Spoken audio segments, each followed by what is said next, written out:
తెచ్చించుకున్న తర్వాత గుడి బయటికి రాగానే కొంతమంది మా కాళ్ళకి మొక్కారు. అందులో వయసులో నలభై పెద్దవాళ్ళు ఉన్నారు, చిన్నపిల్లలు ఉన్నారు, మహిళలు కూడా ఉన్నారు. మాలధారణ చేసిన వ్యక్తి పాదాలకు మొక్కి చాలా మంది ఆశీర్వాదం తీసుకుంటూ ఉంటారు. వాళ్ళ చేతులు నా పాదాలను తాకినప్పుడు నా మెదడు మెదలాడిన కొన్ని మాటలను మీతో పంచుకోవాలనుకుంటున్నాను. మాలధారణకు ముందు మనం చాలా తప్పులు చేసుంటాం. అందరికీ తెలిసేలా కొన్ని, ఎవరికి తెలియకుండా ఎన్నో. అలాంటి మనకి నిజంగా మన కాళ్ళకి మొక్కేంత అర్హత ఉందంటారా? నన్ను అడిగితే లేదనే చెప్తాను. అయినప్పటికీ మనం అందరి చేత నమస్కరించబడుతున్నాం. కారణం అయ్యప్ప.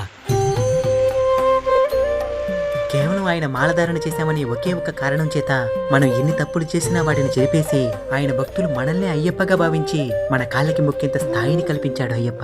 కేవలం మండల కాలం పాటు ధర్మబద్ధంగా జీవించినందుకే అయ్యప్ప ఇంత స్థాయిని కల్పిస్తే, ఒకవేళ జీవితాంతం ధర్మబద్ధంగా బతికితే ఇంకెంత స్థాయిని కల్పిస్తాడో ఒక్కసారి ఆలోచించండి. చిన్నపిల్లల దగ్గర నుంచి శరీరం సరిగ్గా లేని వారి దాకా అయ్యప్ప కోసం అనేక అవరోధాలను ఎదిరించి మరీ